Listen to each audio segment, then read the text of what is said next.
Eh bien bonjour les amis, bienvenue aux auditeurs et auditrices de cette nouvelle chaîne des Chroniques du Sherpa. Comme vous allez le comprendre ici, nous allons faire non pas un retour vers le futur, mais bien un retour vers le passé, telle la machine du projet Looking Glass, afin de reprendre les événements en 2020 pour remonter l'actualité vers 2025.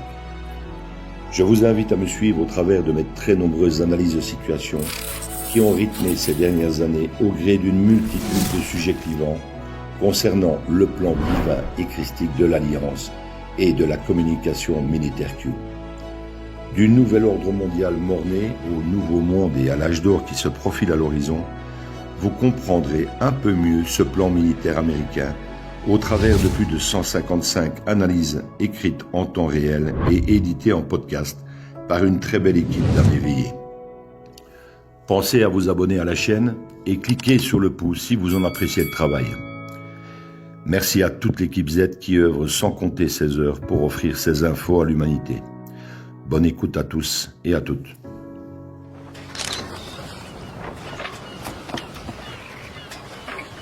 Where we go one, we go all.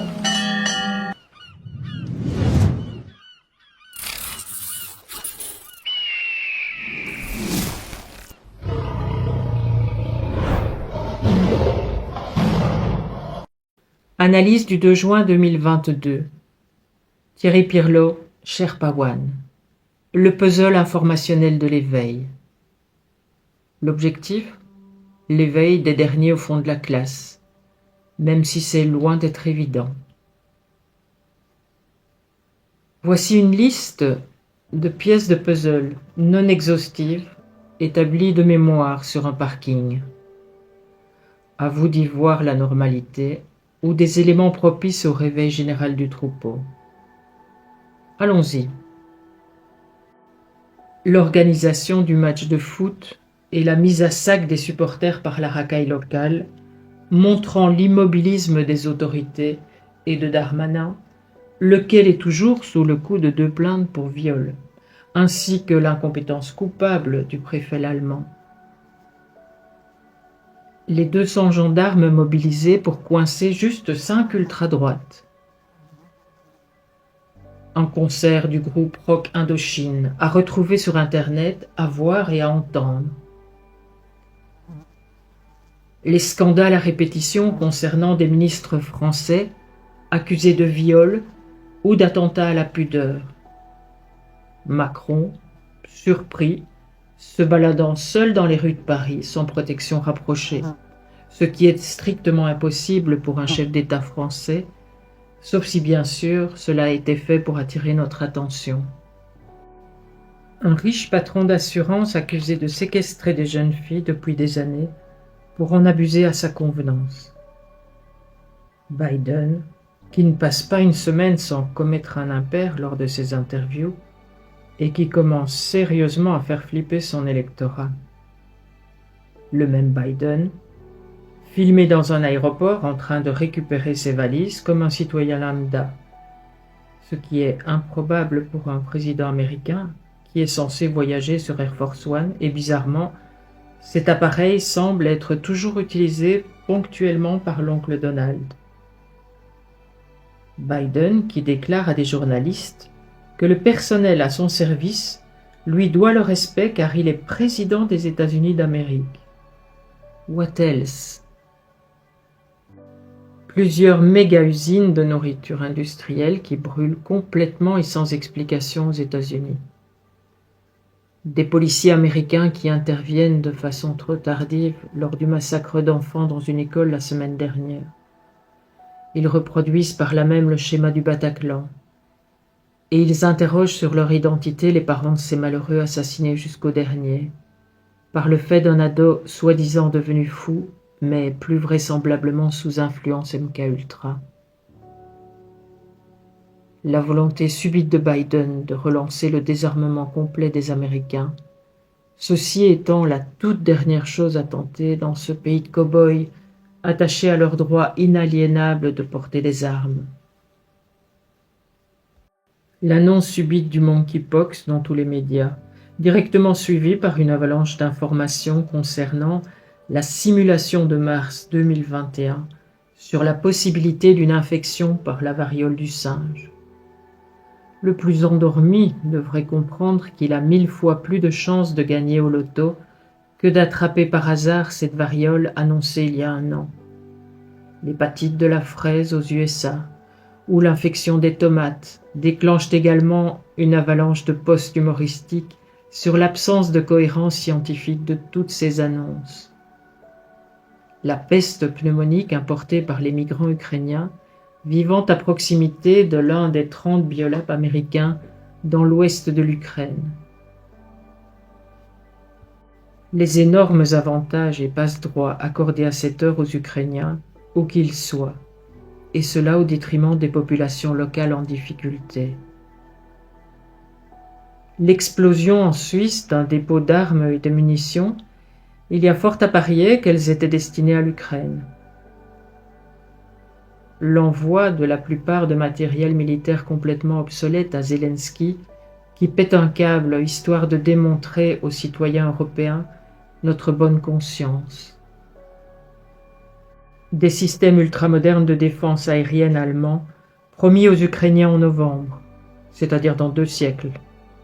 Des missiles moyenne portée américains envoyés sur le front, mais limités à 80 km, alors que Zelensky réclame des missiles longue portée capables d'atteindre des cibles russes, ce qu'il n'obtiendra jamais.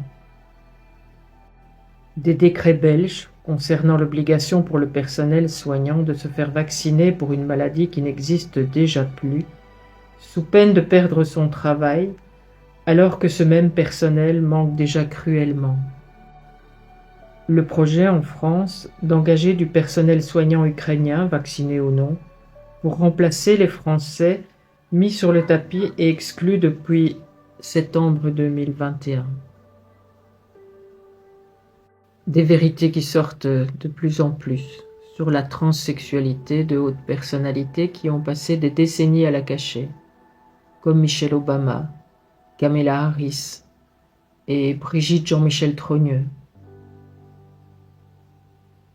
Un ministre anglais, transsexuel, toujours en phase dans sa nature d'homme, mais qui se travestit en femme le week-end.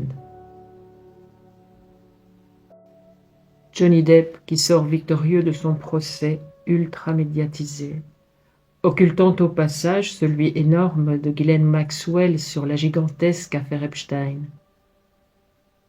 Les accusations concernant Hunter Biden qui s'accumulent et s'étalent enfin dans les médias mainstream, soit 2 ans après que les complotistes aient partagé ces mêmes vidéos pédos sur la toile, se faisant reprocher violemment à ce moment-là de propager des fake news. Les médias mainstream qui commencent à retourner leur veste, à l'instar de Fox News aux USA ou de CNews en France. La propagande insupportable et généralisée contre l'opération de nettoyage de Poutine en Ukraine, alors qu'elle met en évidence les ukronazis et la présence de 30 biolabs dans lesquels sont créées de nouvelles pathologies, qui sont, il faut le savoir, dirigées par de nombreux gouvernements européens, américains et également israéliens. La Chine a 2 doigts d'envahir Taïwan, offensive prévue pour cet été, dans la même ligne que l'opération Z de Vlad. Le rapprochement militaire entre la Chine et la Russie, ainsi que l'établissement entre eux du QFS, Quantic Financial System, Shanghai et Hong Kong, qui sont sous confinement sévère, couvrant le nettoyage militaire de ces 2 plaques tournantes de la traite des êtres humains. Des études de plus en plus importantes qui émergent concernant les effets secondaires et la catastrophe à venir chez les vaccinés 3 doses par effondrement de leur système immunitaire. La vérité qui sort sur les chemtrails. Le forum de Davos qui ressemble plus cette année à une comédie sous contrôle qu'aux précédentes sessions des mondialistes dirigeant le monde. La dépense de dizaines de milliards d'euros par l'Europe pour aider l'Ukraine dans une guerre qui ne nous concerne pas. L'impuissance totale de l'OTAN sous perfusion est suspendue aux décisions de Vlad. Ursula von der Leyen qui passe commande pour des milliards d'euros de vaccins au PDG de Pfizer par SMS, alors qu'elle n'a absolument pas ce pouvoir. Des dizaines d'oligarques russes pro-occidentaux retrouvés morts et de manière inexplicable. L'OMS, qui veut prendre la main sur la souveraineté sanitaire de tous les pays, sans effectuer un seul référendum.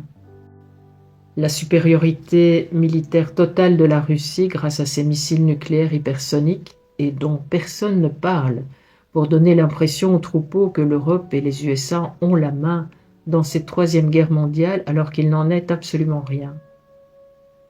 L'explosion de preuves de false flags et d'exactions de la part de l'armée ukrainienne et surtout des bataillons Azov. Les preuves de la présence de mercenaires étrangers et même de militaires de l'OTAN dans l'usine de Azovstal.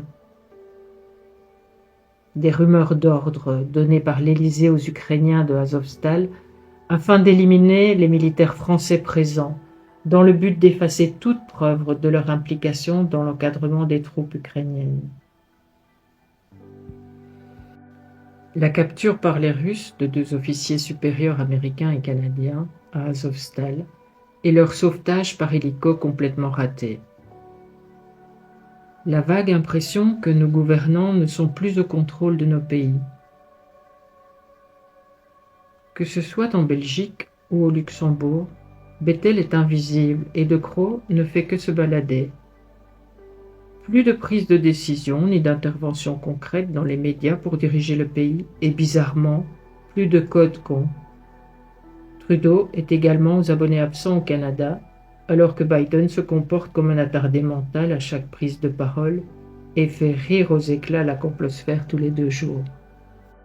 Un lapin blanc géant redirige un Biden complètement perdu, à Pâques vers la Maison-Blanche. Le lapin a une connotation importante pour les chercheurs de vérité. Il renvoie au terrier du lapin blanc et particulièrement celui d'Alice au Pays des Merveilles. Merveilleuse œuvre pédosatanique à l'attention de nos enfants, n'est-ce pas? L'opinion publique démocrate, qui commence à virer en faveur du retour de Trump, convaincu que Biden est encore plus dangereux aux commandes de l'État. Heureusement que ce dernier n'est qu'une marionnette télécommandée. Je pourrais continuer comme ça sur des pages et encore. Cela ne reprend que les derniers événements des semaines passées que le troupeau regarde sans comprendre, convaincu qu'il s'agit de la normalité habituelle. Tous ces événements ne sont ni des hasards ni des coïncidences, 2 choses qu'il faut laisser à la CIA. Ce sont au contraire des révélations, des divulgations lentes et progressives dans le but d'une prise de conscience collective de la masse citoyenne à travers le monde, afin qu'elle décide de reprendre sa souveraineté inconditionnelle de son propre chef. Il est à craindre que tous ces événements savamment orchestrés et distillés par l'Alliance, qui a désormais le contrôle total du narratif mondialiste, ne soient pas encore suffisants. Mais nous nous approchons doucement du bord du précipice, et lorsque la coupe sera pleine, le processus complet de divulgation pourra se mettre en branle. Voir pour croire. Telle est la condition sine qua non pour que le troupeau de Saint Thomas se réveille sans stress. Pour les éveillés confirmés, tout ceci est d'une évidence limpide. Cela en devient très énervant au fil du temps, mais la majorité des gens sont encore bloqués dans le déni de leur dissonance cognitive, et cela les empêche de faire face à l'ignorance et à l'impact de leurs choix passés, par orgueil et par égocentrisme. Ces divulgations et ces événements parfois comiques, parfois dramatiques, iront crescendo, et cela prendra le temps nécessaire pour que l'Alliance atteigne tous ses objectifs de réinformation afin de déclencher la phase numéro 3. La phase numéro 1 est la destruction complète du Deep State mondial et de son plan de nouvel ordre mondial qui sera totalement finalisé fin 2022. La phase numéro 2 est celle du grand réveil qui a commencé en 2016 par le nettoyage du marais US, avec l'aide d'une infime minorité de la population motivée à participer à cet élan formidable pour atteindre des centaines de millions d'éveillés en 2022. L'Alliance fait le plus gros du travail. Elle défriche et nettoie petit à petit, step by step, non pas uniquement les USA, mais le monde entier, pour nous amener à comprendre le monde dans lequel on vit et nous faire prendre conscience de la gravité de la situation, afin d'éviter de reproduire les mêmes erreurs dans le changement de paradigme sociétal qui s'en vient. Il n'y aura ni pandémie génocidaire, ni désastre nucléaire, ni Armageddon, ni pénurie totale de nourriture et d'énergie. Mais si le réveil continue à tarder, nous allons très certainement goûter les akouskis afin d'accélérer le processus inéluctable, car plus rien ne peut stopper ce qui s'en vient, et seule notre manière d'aborder les choses nous évitera une transition douloureuse, supportable mais douloureuse. C'est un travail titanesque et probablement l'opération militaire et humaine la plus gigantesque de toute l'histoire de l'humanité. Mais seul un réveil complet nous permettra cette transition que nous voulons tous et toutes, même ceux et celles qui dorment encore. L'Alliance nous accompagne et nous guide, mais elle nous obligera à prendre notre propre destin en main, non pas comme des ados attardés, mais en pleine conscience, en tant qu'adultes éveillés. Tout ce qui se déroule devant nos yeux est un film, et la seule chose qui nous est demandée est d'avaler cette putain de pilule rouge. Where we go one, we go all. Sherpa One.